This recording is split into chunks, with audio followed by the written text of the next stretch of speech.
안녕하세요. 엘베강 교신의 목소리입니다. 오늘은 그리스인 조르바 그 네 번째 이야기 시작합니다.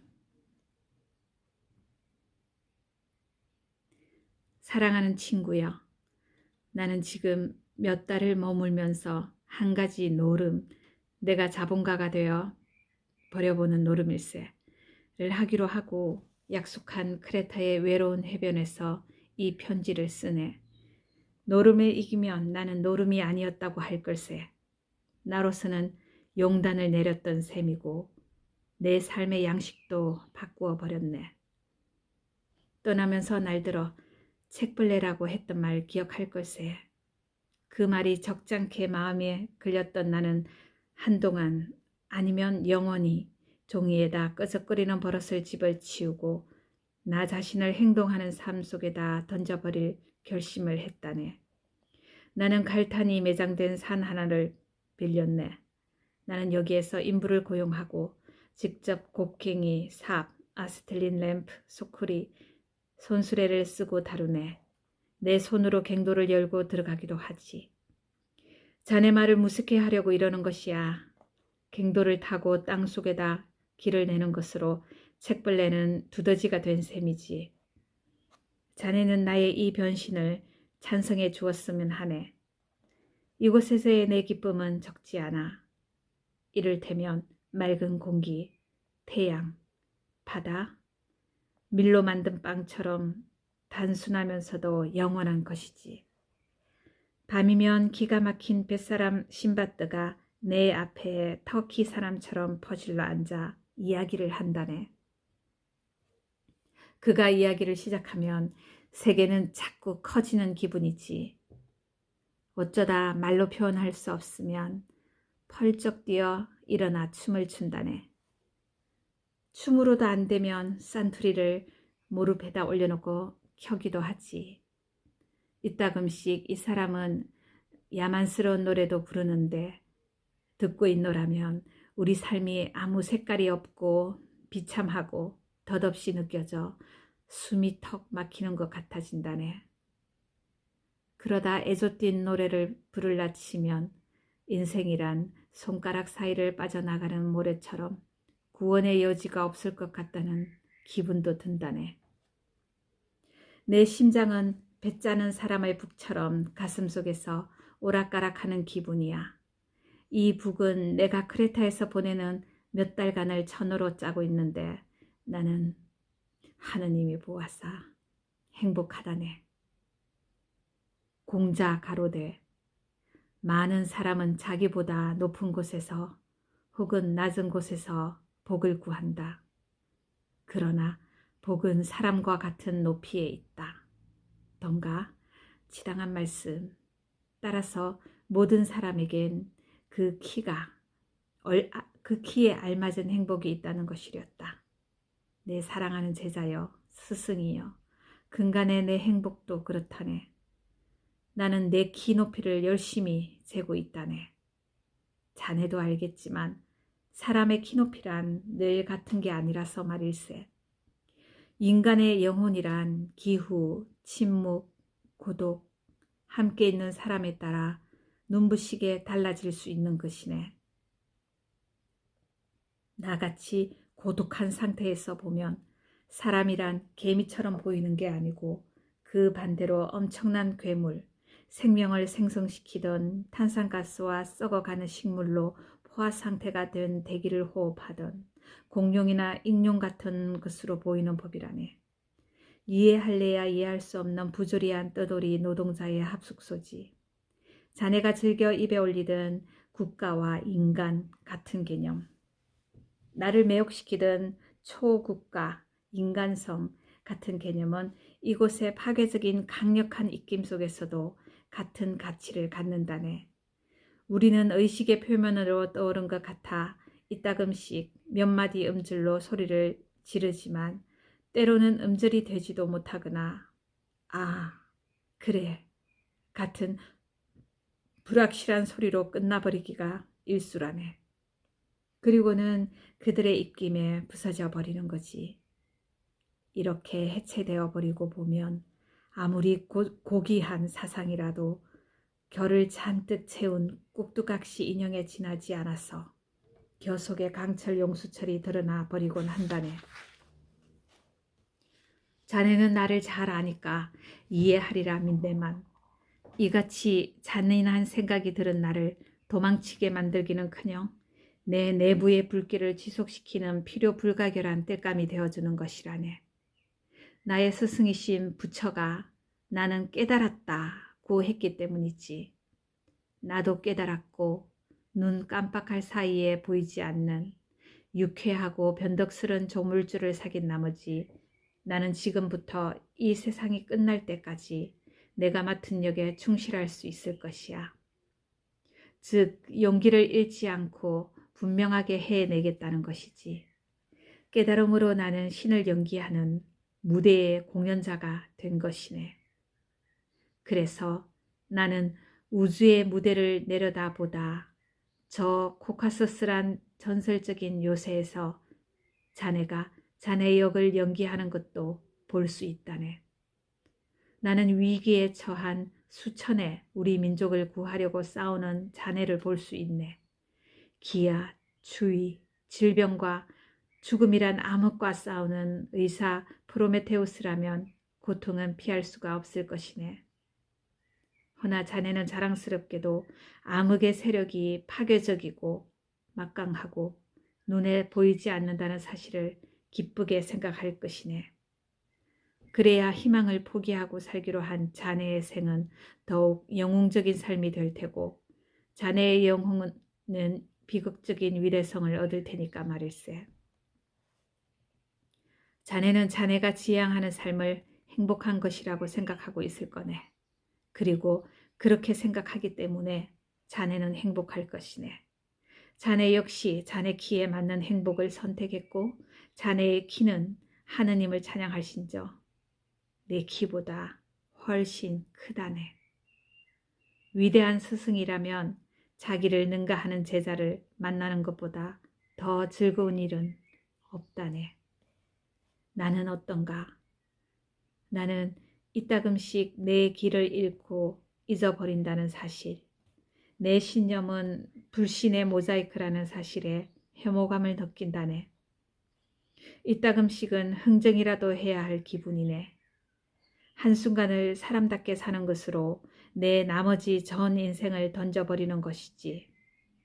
그러나 자네는 키를 단단히 잡고 있네. 아무리 황홀한 순간에도 자네가 설정한 목표를 잊어버리는 법이 없네. 그리스로 돌아오면서 우리 둘이 이탈리아를 지나던 때 생각나나? 우리는 당시 꽤 위험했던 폰투스 지방을 지나기로 결심하지 않았던가? 우리는 기차를 타고 가다가 조그만 마을에서 내렸지. 기차를 갈아타기까지 1시간쯤의 여유가 있었을 거야. 우리 두 사람은 역 가까이 있는 숲으로 갔지.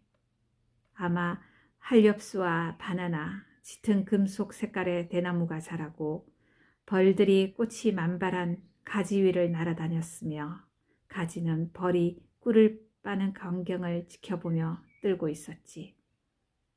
우리는 꿈이라도 꾸는 것처럼 이 황홀경 속을 걸었지. 그러다 꽃길 모퉁이에서 처녀들이 책을 읽으며 나타났지. 예뻤는지 미웠는지는 이제 잊어버렸다네. 생각나는 건 하나는 금발, 또 하나는 흑발. 둘 다 스프링 블라우스를 입고 있었다는 것뿐이네. 꿈속에서처럼 대담하게 우리는 처녀들에게 다가가 읽고 계시는 책이 무슨 책인지 모르겠지만 책이라면 함께 이야기를 나눌 수 있을 겁니다 하고 말했지. 마침 고리끼의 책이었네. 그러나 시간이 없었던 우리는 단숨에 인생과 가난과 정신의 혁명, 사랑 따위를 이야기했지. 그때 내가 맛보았던 기쁨과 슬픔은 잊을 수가 없을 것이네. 우리와 이들 두 처녀는 그 짧은 시간에 다정한 친구, 다정한 연인이 되었네. 우리는 그들 영혼과 육체에 대한 책임을 져야 했는데 잠시 후면 영원히 이별해야 할 터여서 몹시 서툴지 않았던가. 그때 그곳의 감동적인 분위기로 우리는 인생의 기쁨과 죽음의 냄새를 맡았지 않았던가. 기차가 도착해 기적을 울렸네. 꿈을 깨는 것처럼 우리는 떠났네. 손을 잡았지. 그때의 굳고 필사적인 우리의 악력을 내 어찌 잊을 수 있으랴. 우리의 손가락은 헤어지고 싶어 하지 않았다네. 처녀 중 하나의 낯색은 창백했고 또 하나는 웃으면서도 몸을 들고 있었지. 그때 내가 자네에게 이렇게 말한 것으로 생각되네. 그리스, 우리 조국, 의무 같은 게 다 뭐야. 진실은 여기 있는데. 자네 대답은 이랬지. 그리스, 우리 조국, 의무는 아무것도 아니야. 그러나 우리는 이 아무것도 아닌 걸 위해 기꺼이 파멸을 받아들여야 하는 것이네. 왜 나는 이런 걸 자네에게 쓰는 것일까? 함께 지내던 시절을 잊지 않았음을 보여주고 싶어서네. 그리고 좋았는지 나빴는지 모르지만 우리에겐 감정을 숨기는 버릇이 있어서 그때 하지 못했던 내 생각을 새삼스럽게 밝혀보는 것일세. 이제 자네는 내 앞에 없어서 내 얼굴을 볼 수 없네. 어떤 소리를 해도 자네가 날 물렁하고 우스운 사람으로 보지 않을 테니까 감히 자네를 아주 깊이 사랑한다고 말할 수 있네.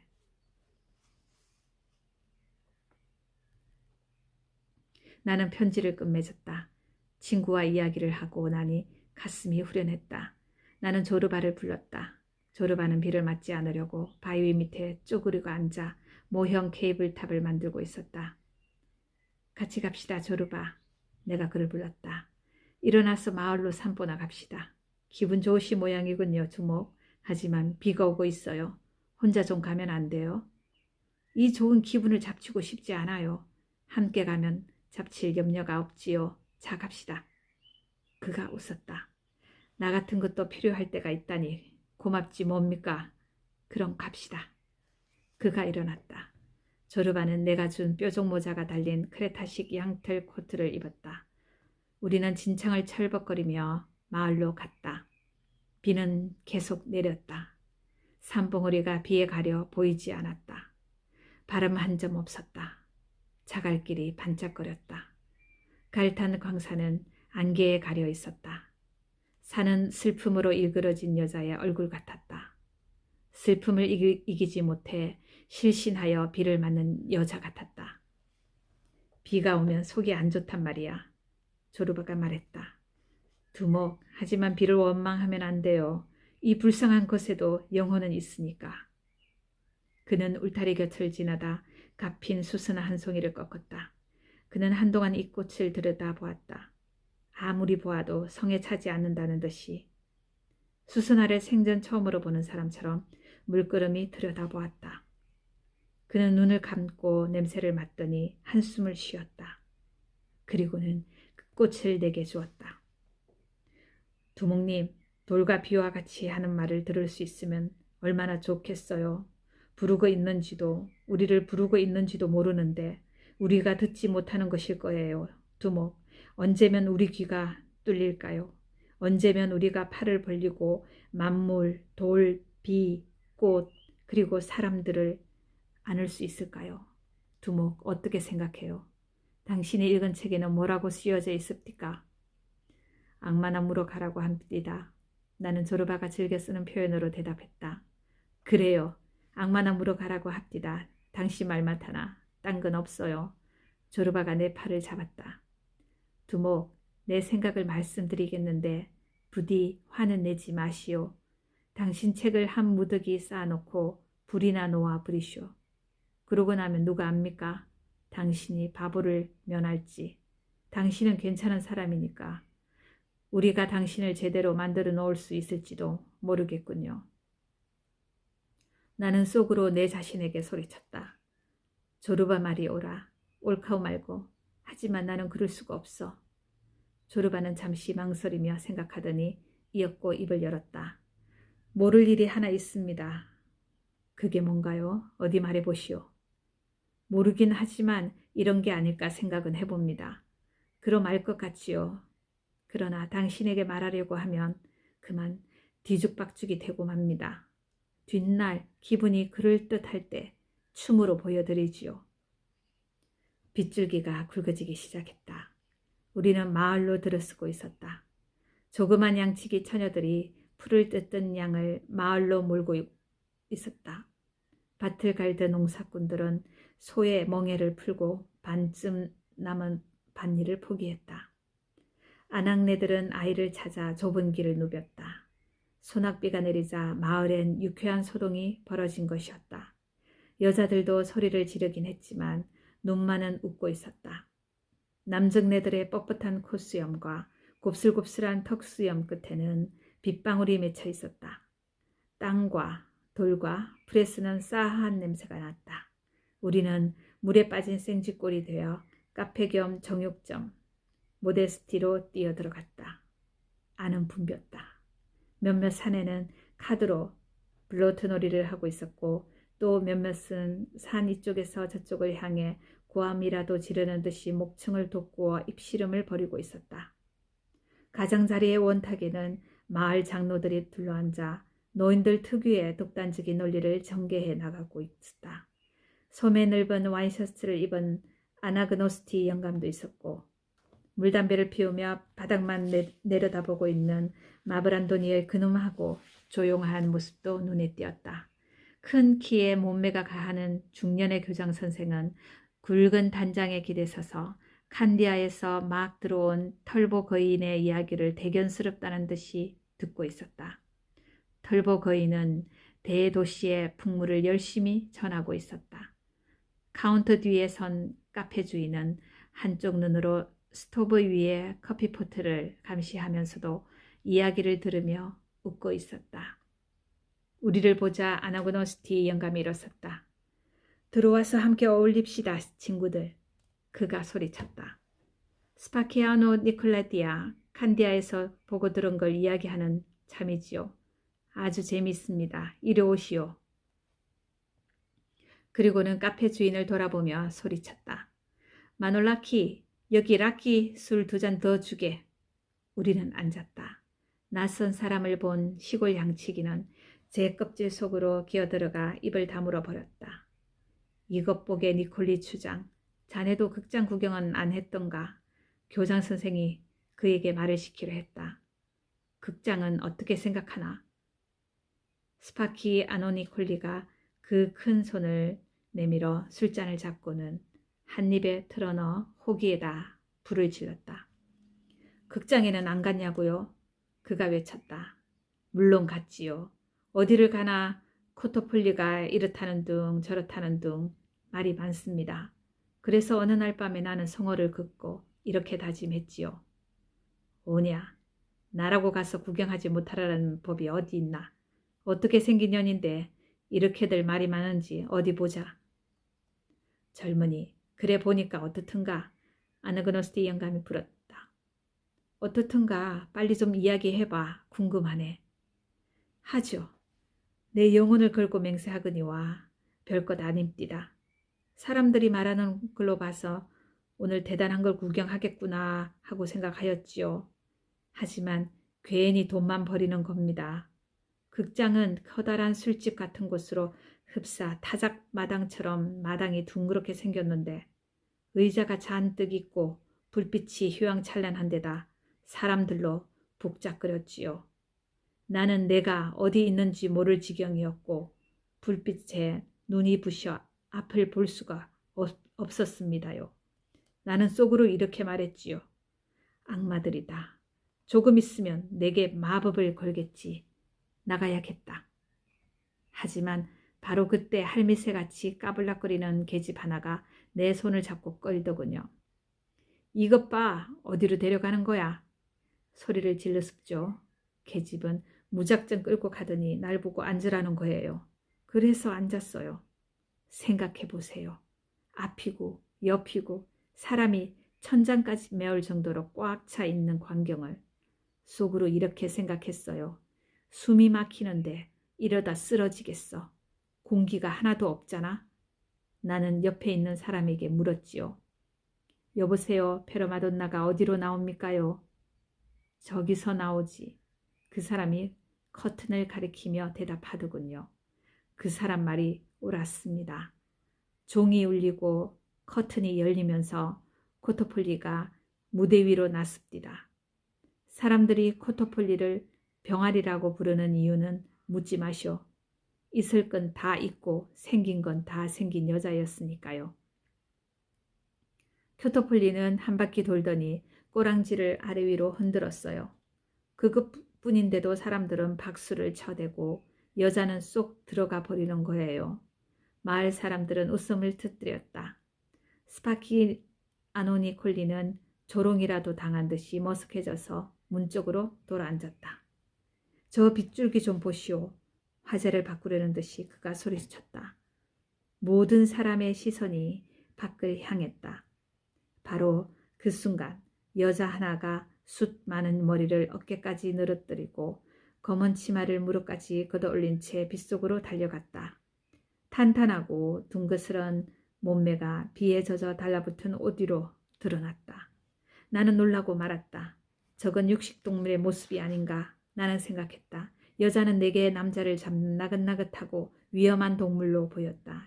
여자는 잠깐 고개를 돌려 놀란 듯한 얼굴로 카페 안을 들여다보았다. 아이고 성모님. 창문가에 앉아있던 솜털 수염이 보송보송한 젊은이 하나가 중얼거렸다. 저 여부 같은 년에게 저주가 내릴지어다.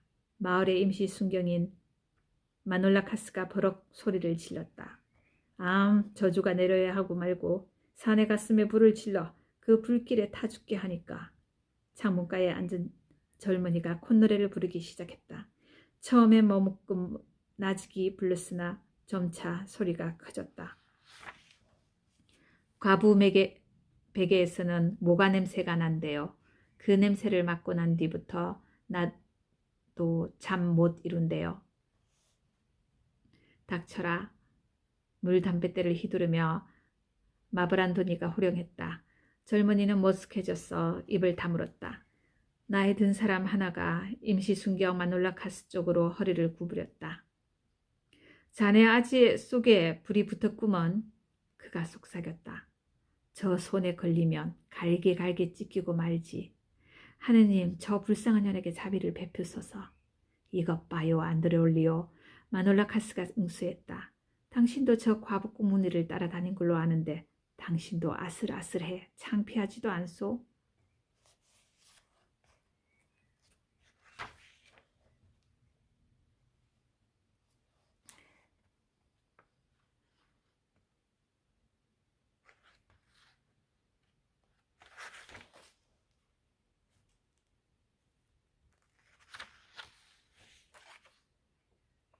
오두막으로 돌아오자 조르바는 다리를 꼬고 앉아 산토리를 무릎 위에 올리고는 고개를 숙인 채 깊은 명상에 빠져들어갔다. 흡사 머리를 가슴에다 묻은 채 수많은 노래를 듣고 그 중에서 가장 아름답고도 처절한 노래를 고르려는 것 같았다. 마침내 노래를 고른 그가 가슴이 미어지는 듯한 곡을 노래하기 시작했다. 이따금씩 그는 곁눈질로 나를 바라보았다. 나는 조르바가 차마 말은 못하고 하고 싶어도 말로 표현되지 않는 자기 속마음을 내게 노래하고 있다고 생각했다.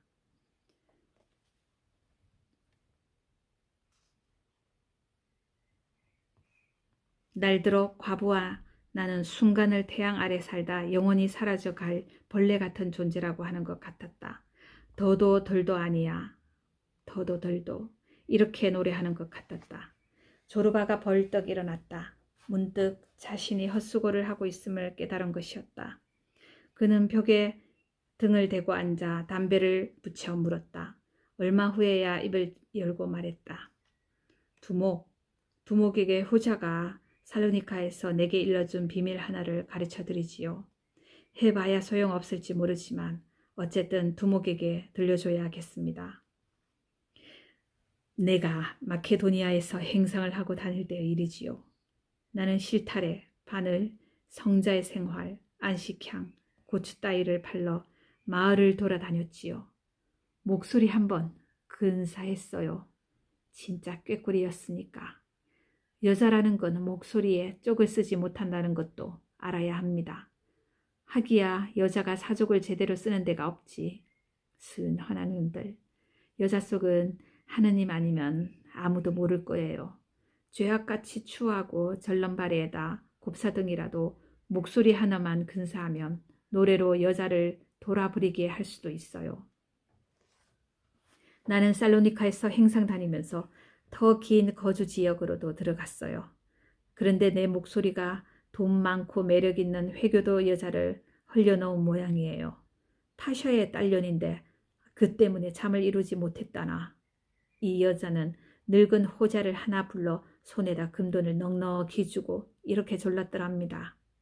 아만 가셔서 행상하는 지아우러에게 좀 오라고 해주세요.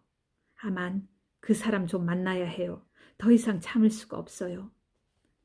호자가 나를 찾아왔습니다. 이렇게 말하더군요. 이것 보게 이겨도 젊으니 나랑 가세. 가다니요 어디로 데려가시려는 겁니까? 내가 물었지요. 샘물이 필요한 파샤의 딸이 있다네. 자기 방에서 자네를 기다리고 있네. 가세 이교도 친구. 하지만 나도 밤이면 터키 지역에서 기독교여들이 종종 살해된다는 걸 모를 바보는 아니죠. 싫어요. 안 가겠어요. 내가 대답했어요. 하느님이 두렵지 않나? 지아우러 젊은이. 내가 뭐 때문에 두려워합니까? 이것 보게 여자와 잘 수 있는 사내가 자주지 않으면 큰 죄를 짓는 거라네. 여자가 잠자리를 함께 하려고 부르는데 안 가면 자네 영혼은 파멸을 면하지 못해.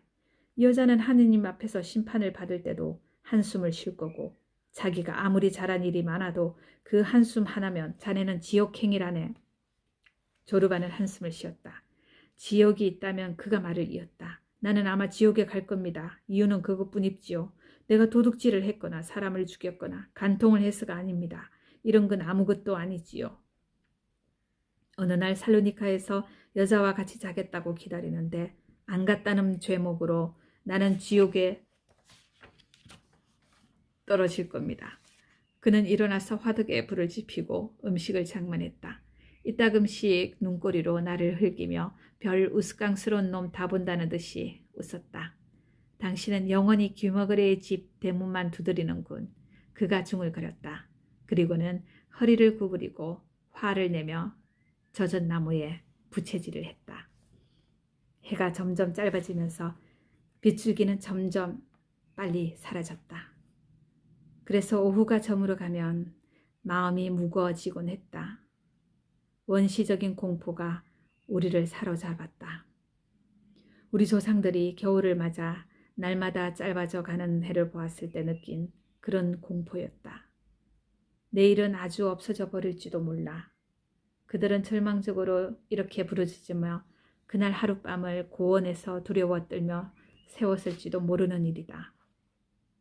조르바는 그런 공포를 나보다 더 깊이 그리고 더 원시적으로 느꼈다.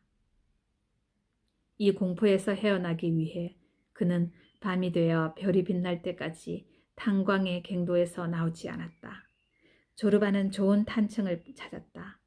회분이 많지 않고 아주 색깔이 짙은 데다 열량이 풍부했다. 그는 몹시 기뻐했다.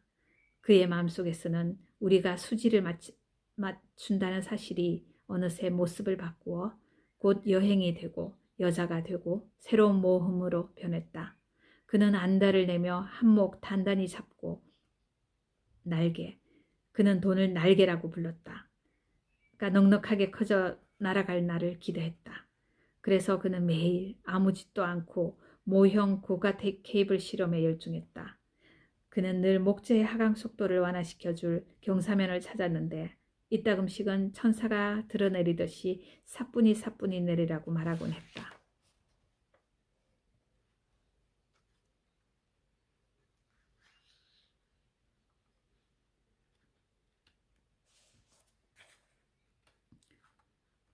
비가 내리던 또 어느 날 저녁 우리는 화등 옆에 쪼그리고 앉아 밤을 굽고 있던 중 조르바가 내 쪽으로 고개를 돌리고 한동안 나를 바라보았다. 무슨 굉장한 수수께끼라도 풀어보려는 사람 같았다. 자기 생각을 더 이상 감당하지 못한 그가 불쑥 이렇게 말했다. 두목, 젠장, 당신이 내 속에서 무엇을 찾아볼 수 있을지 궁금하네요. 왜 저를 잡아 끌어 밖으로 내쫓아버리지 않는다지요? 사람들이 날 곰팡이라고 부른다고 했죠. 어디를 가나 나는 매사를 그만두지 못하는 성격이라서 그럴 거예요. 당신 사업도 엉망으로 망쳐버릴 거 말 겁니다. 그러니 말씀드리는 건데 날 쫓아내버려요. 내가 대답했다. 당신이 좋은걸요. 그럼 됐지. 하지만 두목, 당신은 내 대가리 근수가 제대로 되어 있지 않다는 걸 몰라요. 조금 더 많이 나갈지도 근수가 조금 모자랄지도 모르겠지만 하여튼 제대로 되어 있지 않는 건 틀림없어요. 당신도 알만한 이야기가 하나 있어요.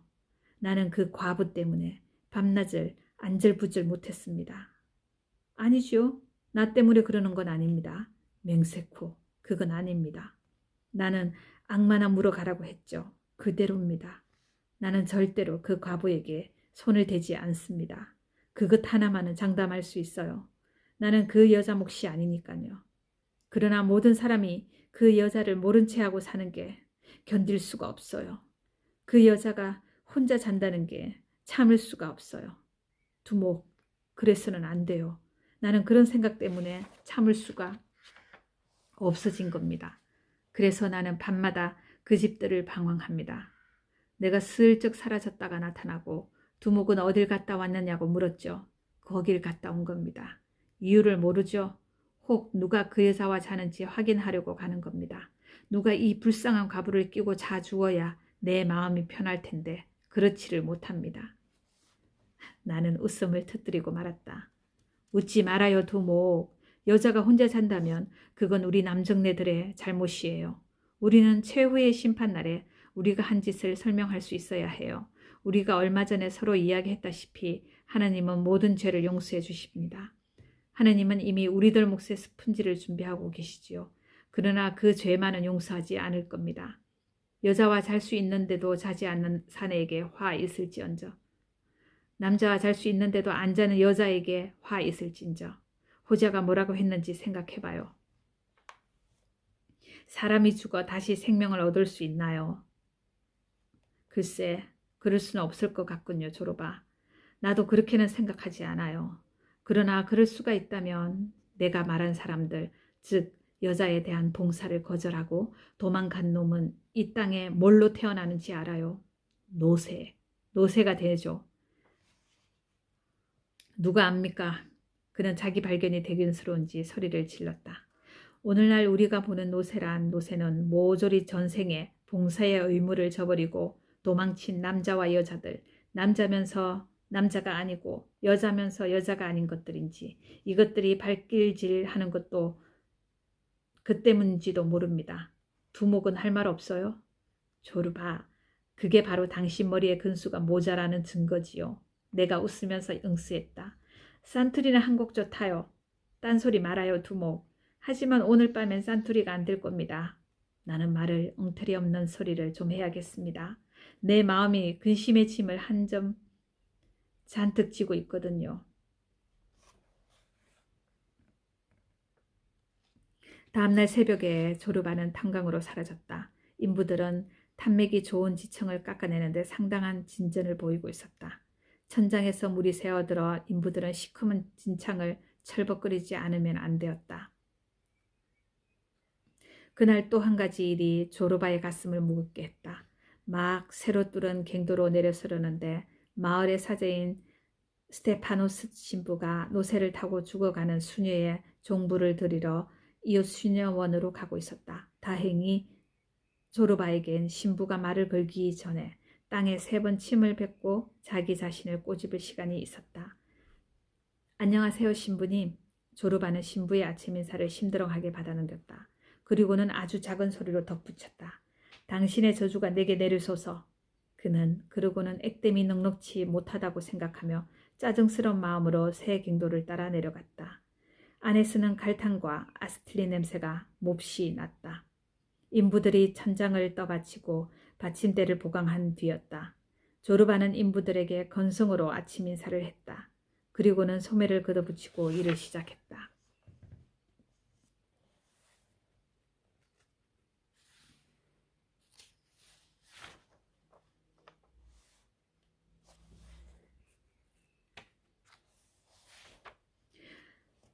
그러면 누가 이 주저의 미로를, 이 외람된 절을, 죄악의 주머니를, 천가지 허위를 뿌린 이 밭을, 지옥으로 가는 문을, 잔꾀로 넘어가는 이 바구니를, 꿀맛 같은 독을, 필멸의 생명을 묶는 이 사슬을 만들었습니까? 여자인가요? 나는 화덕 앞 바닥에 앉아 천천히 그리고 묵묵히 이 부처의 노래를 베끼고 있었다. 나는 주문을 거듭하여 내 마음속에 들어앉은 비에 젖은 여인의 형상을 몰아내려고 했다. 이 여인의 육체는 밤이면 밤마다 엉덩이를 실룩거리며 내 눈앞을 지나가곤 했다. 내 목숨이 끝날 뻔했던 저 갱도 도계 사건 이래로 과부는 내 속으로 들어와 피로 흐르는 것 같았다. 여자는 야수처럼 끈질기게 나를 부르며 나를 책망하는 것 같았다. 여자는 이렇게 소리치고 있었다. 와요, 어서 와요. 인생은 한 줄기 빛처럼 지나가는 것. 어서 와요, 와요. 너무 늦기 전에. 나는 그게 탄력 있는 허벅지와 엉덩이를 한 여자 형상의 악령 마라임을 잘 알고 있었다. 나는 마라와 싸웠다. 나는 원시인들이 동굴에다 뾰족한 돌과 붉은색, 흰색 안료로 가까이 배회하는 사나운 맹수를 그리는 기분으로 불경을 베꼈다. 원시인들 역시 이들 맹수를 새기고 그림으로서 바위에다 묶어버리려고 애를 쓰지 않았던가. 그렇게 하지 않았더라면 맹수는 그들을 덮쳤으리라. 가까스로 죽음을 면한 바로 그날부터 과부는 끊임없이 내 고독한 가슴 앞을 지나며 내게 손짓하고 엉덩이를 흔들어 대었다. 낮 동안은 나도 강근했다. 내 마음은 경계 상태를 유지하여 그녀의 환상을 밖으로 몰아낼 수 있었다. 나는 유혹자가 부처 앞에 어떤 형상으로 나타났던가를 베꼈었다.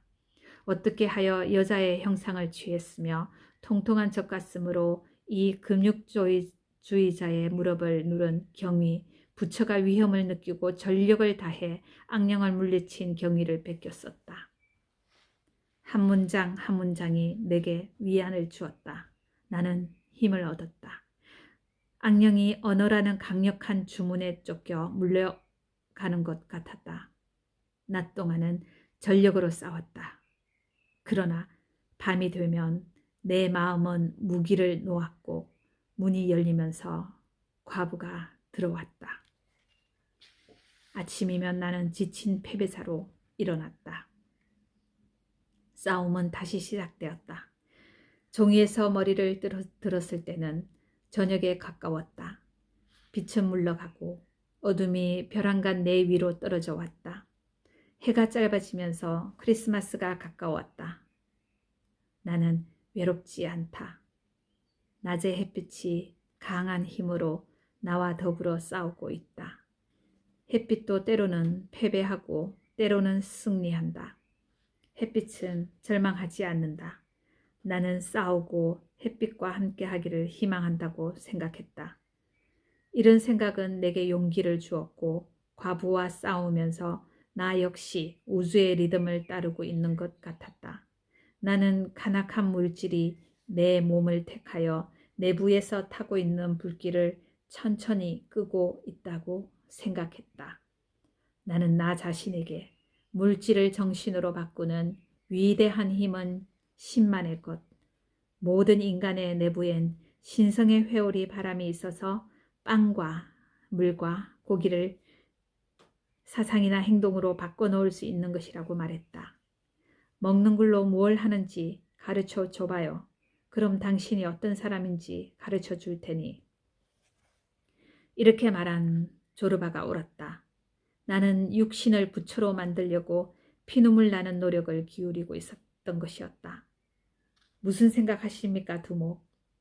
요새 어째 신수가 덜 좋은 것 같은데요. 크리스마스 전날 조르바가 내게 이렇게 말했다. 내가 어떤 악령과 싸우고 있는지를 조르바가 모를 턱이 없었다. 나는 못 들은 척했다. 그러나 조르바는 그렇게 쉽게 물러앉을 위인이 아니었다. 두목, 당신은 점소. 그가 말했다. 그러더니 갑자기 어조를 바꾸어 빽 소리를 질렀다. 당신은 젊고 힘이 있고 잘 먹고 잘 마시고 싱싱한 바닷바람을 호흡하며 정력을 몸속에다 모으고 있어요. 그래, 그 정력으로 뭘 해요? 당신은 혼자 자죠. 그건 정력에도 좋지 못한 거예요. 오늘 밤에 그 집에 가요. 네, 시간 낭비하지 말고 두목. 이 세상 일은 간단한 거예요. 몇 번이나 말씀드려야 해요. 간단한 걸 가지고 자꾸 복잡하게 만들어 헷갈리게 하지 말래도. 불경 원고가 내 앞에 있었다. 나는 조르바의 말을 들으며 페이지를 넘기다 말고 불경의 말씀이 내게 확실한 인간의 길을 제시하고 있음을 깨달았다. 나를 부르고 있는 것은 교활한 뚜장이 마라의 악령인 것이었다. 나는 잠자코 그의 말을 들으며 천천히 원고를 넘겼다. 내 감정을 숨기려고 휘파람까지 불었다. 그러나 조르바는 내가 대꾸를 하지 않자 버럭 소리를 질렀다. 이것 봐요. 크리스마스 이브랍니다. 서둘러 교회 가기 전에 여자를 만나요, 두목. 예수가 오늘 밤에 태어납니다. 당신도 가서 당신 기적을 연출해요. 나는 짜증을 부리며 일어섰다. 그만해둬요, 조르바. 내가 그를 나무랐다. 사람이란 제각기 제멋에 사는 거요. 사람이란 나무와 같소. 당신도 벗지가 열리지 않는 데서 무화과 나무와 싸우지는 않겠지. 거 봐요. 그럼 됐지 뭐. 자정이 다 되었어요. 교회로 가서 그리스도의 탄생이나 지켜봅시다. 조르바가 두터운 겨울 모자를 끌어 눌렀었다. 좋아요, 그럼. 그는 잔뜩 부어 있었다. 갑시다. 하지만 이것 하나만은 알아뒀으면 해요. 하느님은 당신이 천사장 가브리엘처럼 과부 집에 가는 걸 더 좋아하실 겁니다. 두목, 하느님이 당신 같았더라면 마리아를 찾아가지도 않았을 테고 그리스도는 태어나지도 못했을 거요. 그럼 하느님이 어떻게 하셨느냐고 물으신다면 나는 이렇게 대답할 겁니다. 하느님은 마리아에게 가셨다. 마리아는 과부다. 어때요? 그는 기다렸지만 내게 대답할 말이 있을 턱이 없었다. 그는 문을 박차고 나갔다. 그리고는 단장 끝으로 짜증스레 자갈길을 두드렸다. 그렇고 말고. 그는 끄질기게 되풀이했다. 마리아는 과부고 말고. 자, 갑시다. 소리 지르지 말고. 듣다 못해 내가 쐐기를 박았다. 우리는 겨울밤의 어둠 속을 꽤 빠른 속도로 걸었다. 하늘은 말끔했고 별들은 굵직굵직한 게 물덩이처럼 하늘 나직이 걸려 있었다. 해변을 따라 걸으려니 밤은 물가에 누운 거대한 검은 짐승 같아 보였다. 나는 속으로 이렇게 말했다. 오늘부터 겨울에 격퇴당한 빛이 승리의 반격을 시작한다. 이 빛도 이날 밤에 태어난 아기 신인 듯이 마을 사람들은 따뜻하고 향내 그윽한 교회로 떼지어 몰려들었다. 남자들은 앞줄에 섰고 여자들은 두 손을 모은 채 뒤에 섰다. 키가 큰 스테파노스 신부는 40일 금식으로 후줄근해져 있었다. 묵직한 황금빛 미사복을 입은 신부는 항로를 들고 이리 왔다 저리 갔다 하면서 힘껏 노래를 부르고 있었는데 예수의 탄생을 빨리 보고 싶어 어서 집으로 돌아가 진한 스프와 소시지 그리고 훈제고기가 먹고 싶어 몹시 서둘고 있었다. 성경에서 오늘 빛이 났도다 라고 했더라면 사람들의 가슴은 그렇게 뛰지는 않았으리라. 그랬더라면 기독교 사상은 성스러워지지도 않았을 것이고 세계를 정복할 리도 없었으리라. 그랬더라면 기독교의 사상은 한갓 정상적인 물리적 현상으로 밖에는 기술되지 않았을 것이고 우리의 상상력, 즉 우리의 영혼에 불을 붙이지도 않았으리라. 그러나 죽음의 겨울에서 태어난 빛은 아기가 되고 아기는 하나님이 되면서 20세기 동안 우리들의 영혼은 그 젖줄을 빨게 된 것이다. 신비스러운 의식은 자정을 조금 지나 끝났다. 그리스도가 태어난 것이다. 배는 골맞지만 기쁨에 젖은 마을 사람들은 잔치를 벌이고 가슴 깊숙이 육화의 신비를 맛보려 집으로 돌아갔다. 배는 튼튼한 그릇 빵과 포도주와 고기는 그 재료 빵과 포도주와 고기 없이는 하느님은 창조할 수 없는 법. 별은 교회의 하얀 지붕 위에서 천사처럼 환했다. 은하수는 천국 이쪽에서 저쪽을 잇는 강물로 흘렀다. 초록별 하나가 우리 머리 위에서 에메랄드처럼 빛났다. 나는 한숨을 쉬었다. 내 감정에 시달렸던 것이다.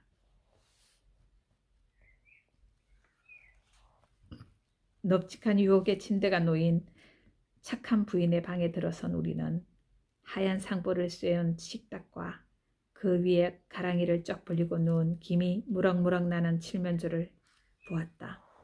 화덕은 부드러운 열기를 피우고 있었다.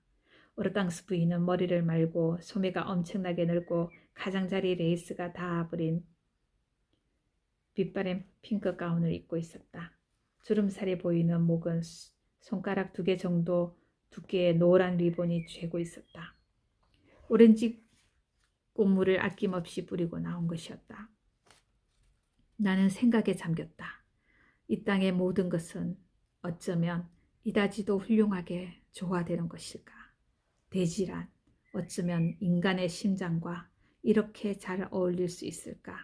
인생을 깡그리 써버리고 이 외로운 해안으로 유배된 퇴물 카바레 가수는 이제 이 초라한 방을 신성한 욕망과 여자의 따사로운 정으로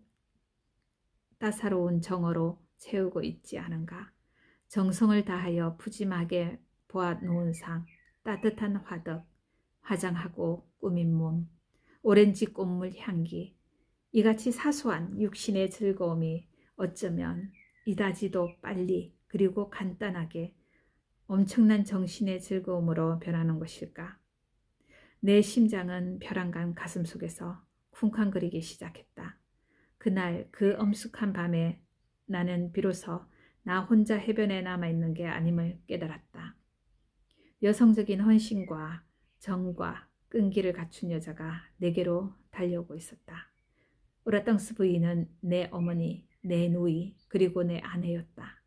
그 어느 것도 필요하지 않는다고 생각하던 나는 갑자기 그 모든 것을 필요로 하고 있었다.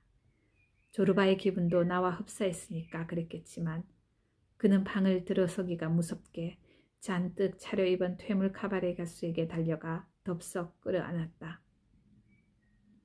그리스도가 나셨네. 그가 축복했다. 암컷들이여 축복을 받소. 그리고는 나를 돌아보며 웃었다. 두목, 보쇼. 여자라는 게 얼마나 요물인지 손가락 하나로 하나님 꼭지도 돌게 만들 수 있을게요. 우리는 식탁에 둘러앉아 개걸스럽게 접시를 비우고 포도주를 마셨다. 육신이 만족하자 영혼은 기쁨으로 전율했다. 조르바는 다시 생기를 되찾았다. 먹고 마셔요. 그는 쉴 새 없이 찌끄렸다. 지극히 높은 곳의 영광이요. 지극히 낮은 곳의 영광이요.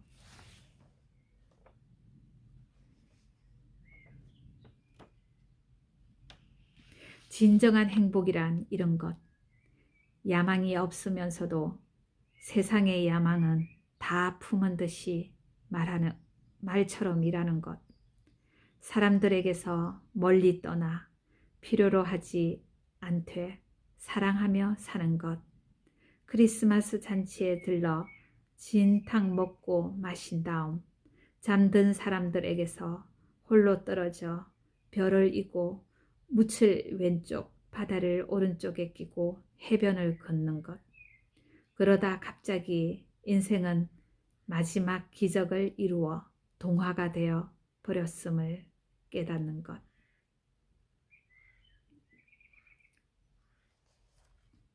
밖은 추웠고 바다에서는 파도 소리가 들렸다. 금성이 동쪽 하늘에서 까불락거리고 있었다. 나는 물가를 걸으며 파도를 희롱했다. 파도가 나를 적시러 몰려올 때마다 나는 달아났다. 행복에 겨운 나머지 나는 중얼거렸다.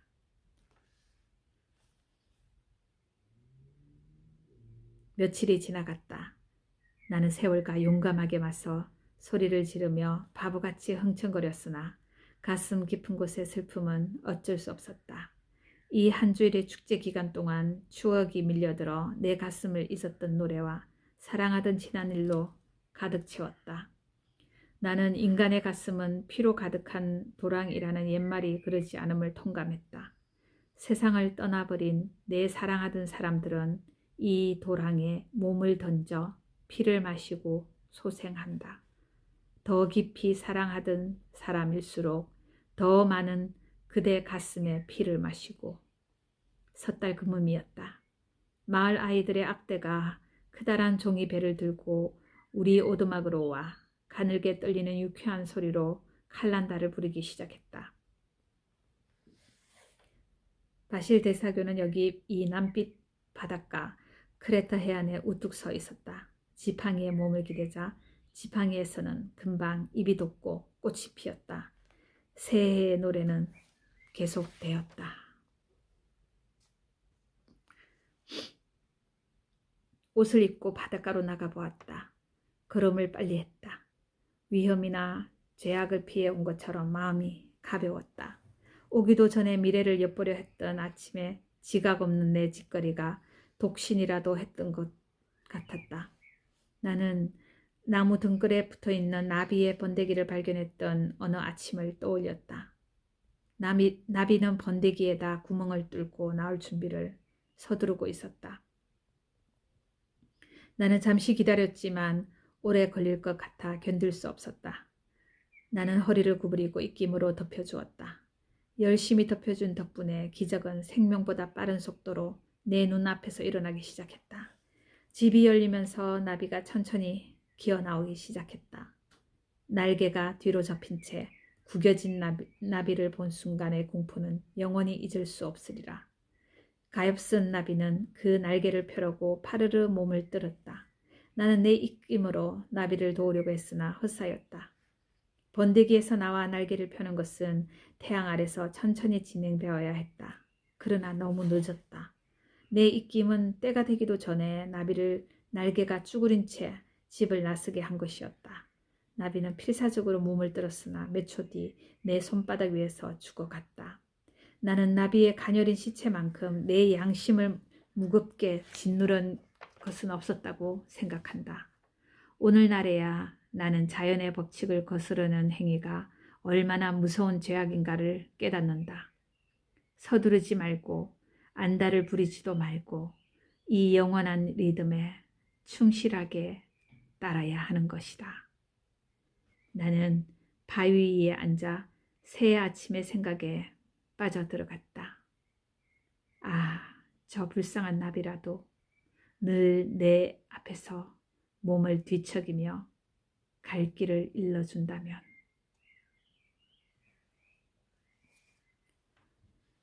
네, 오늘은 조르바 4번 네 번째 시간 여기까지입니다. 다음 1시간 5번째 시간 그때까지 여러분 안녕히 계세요. 감사합니다.